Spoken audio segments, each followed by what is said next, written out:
जय महाराष्ट्र मित्रांनो, स्वागत आहे तुमचं आपल्या आजच्या नवीन लॉगमध्ये. तर आजचा जो लॉग आहे हा खास आपल्या भारतातले जे कॅब ड्रायव्हर बांधव आहेत त्यांच्यासाठी आहे. तर झालं काय की आता मला आता सिंगापूरमध्ये राहून आता 3 पेक्षा जास्त वर्ष झालेत. आणि माझ्यासारखे जे पण काही इंडियाच्या बाहेर जे काही जण सेटल झालेत, काही नोकरीनिमित्त राहतात, तर त्यांच्या भावना अशा असतात की जर दुसऱ्या कंट्रीतल्या लोकांनी जर कधी आपल्या इंडियाविषयी जर चांगलं बोललं तर नक्कीच एक प्राऊड फील होतं. आणि ते अपेक्षा पण करतात की समोरच्या सोबत बोलताना की एखाद्याने तरी एखादा प्राऊड मोमेंट सांगावं की भारतामध्ये व्हिजिट करून आल्यानंतर काय त्यांना आवडलं म्हणून. तर तसंच एक काही प्रसंग माझ्यासोबतही झाला सिंगापूरमधला. तर मी आता एका XYZ कंपनीसोबत काम करत असताना माझी जी टीम होती त्यातले जे टीम मधले लोक भरपूर असे वेगवेगळ्या कंट्रीतले होते. तर त्यातलीच एक म्हणजे आपण म्हणतो ना की महिला कलिग पण होते. तर तिला मी एक रॅन्डम क्वेश्चन विचारलं होतं सहज बोलता बोलता आमचं डिस्कशन चाललेलं होतं. तर सहज विचारलं की तुम्ही कधी भारतामध्ये व्हिजिट केलंय की भारत कसा वाटला काही नाही. तर तिने एक सांगितलेला एक प्रसंग होता. हो म्हणे, मी गेलेली भारतामध्ये कामानिमित्त. तर तिथं झालेले म्हणजे चांगले वाईट दोन्ही पण होते, पण मी त्यातलं चांगलं एक सांगतो की झालं काय की तिने सांगितल्याप्रमाणे की पावसाचे दिवस होते आणि ती कॅबमध्ये होते. आणि आपल्यालाही माहिती आहे की मुंबईमध्ये पावसाच्या दिवसामध्ये ना रस्ते जाम होतात, ट्रॅफिक जाम होते. तर त्या ट्रॅफिक जाममध्ये ती पण अडकलेली होती. तो ट्रॅफिक जाम हा भरपूर जास्त वेळ चाललेला होता आणि गाड्या पुढे मागे पण जात नव्हत्या.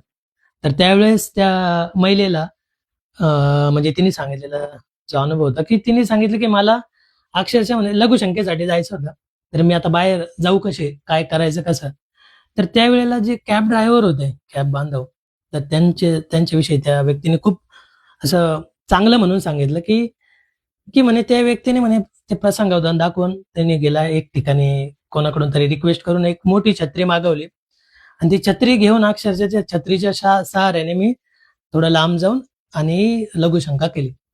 तर यात त्या व्यक्तीने म्हणजे जी फिमेल कलीग होती आमची, तर तिने जो प्रसंग सांगितला ना, तिने इतके म्हणजे अप्रिशिएट केलं ॲक्चुअली त्या ड्रायव्हरला किंवा म्हणजे बाहेरच्या कंट्रीतले पण जे ड्रायव्हर वगैरे किंवा बाहेरच्या देशांमध्ये पण ॲक्चुअली इतकं सपोर्ट कोणी करत नाही. ते तिने म्हणजे बोलण्यात सांगितलं. पण तिने आपले जे भारतातले जे ड्रायव्हर लोक आहेत, म्हणजे जे आता मला माहीत नाही नक्की कोण ड्रायव्हर होते ते. त्यांच्यापर्यंत हा व्हिडिओ जर पोहोचला तर नक्कीच मलाही आनंद होईल. आणि माझ्यासाठीही प्राउड मोमेंट आहे, की अरे त्या व्यक्तीने चांगले वाईट सांगितल्या गोष्टी, पण त्याच्यामध्ये हा पण एक आहे ना खूप असं एक प्राउड मोमेंट होता, की तिने आपल्या भारताविषयी एक चांगलं सांगितलं, की लोकांच्या म्हणजे जे मदत करण्याची जी भावना आहे किंवा त्यांनी जे बाहेरची व्यक्ती असूनही त्या व्यक्तीला कशी मदत केली, तर त्याविषयीचा तिने सांगितलेला जो प्रसंग होता, तो मला म्हणजे खूप चांगलं वाटलं, की आपल्या देशाविषयी चांगले पण बोलणारे लोक आहे. आणि खास करून आता हे ड्रायव्हर जे कोणी होते, तर त्यांनाही मी नक्कीच धन्यवाद करेल, की त्यांनी म्हणजे त्या व्यक्तीला हेल्प केली, या अशा वाईट प्रसंगामध्ये. आणि हे जे छोट्या-छोट्या ज्या गोष्टी असतात ना, हे जे टुरिस्ट लोकं फिरायला म्हणून येतात आपल्या भारतामध्ये, त्यात ह्या ज्या छोट्या जे आपले सुरत जे होते, आपले ड्रायव्हर बांधव वगैरे झालेत किंवा कॅबमध्ये ते फिरतात. तर प्रत्येक जण हा एक आपल्या देशाला रिप्रेझेंट करत असतो.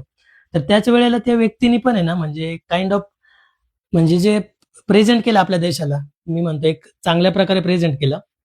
कारण ती व्यक्ती जी फिरायला आली होती, त्या व्यक्तीने एक प्राउड प्राउड फील करून आणि सांगितलं, की खरोखर की ह्या देशात चांगले लोकं राहतात, जे अडचणीमध्ये म्हणजे उपयोगी येतात. तर मित्रांनो, तुम्हाला काय वाटतं? आणि जे माझ्यासारखे जे लोकं भरपूर जे बाहेरच्या देशांमध्ये राहतात, त्यांचं भरपूर कलीग सोबत डिस्कशनही होत असेल किंवा काही चांगले वाईट प्रसंग सांगत असतील, तर नक्की तुम्ही पण शेअर करा. कारण वाईट तर भरपूर लोक सांगत असतात आपल्या देशाविषयी, यार काही हे नाही, ते नाही. पण काही-काही चांगलंही सांगा जेणेकरून त्या लोकांना एक उत्साह निर्माण होईल.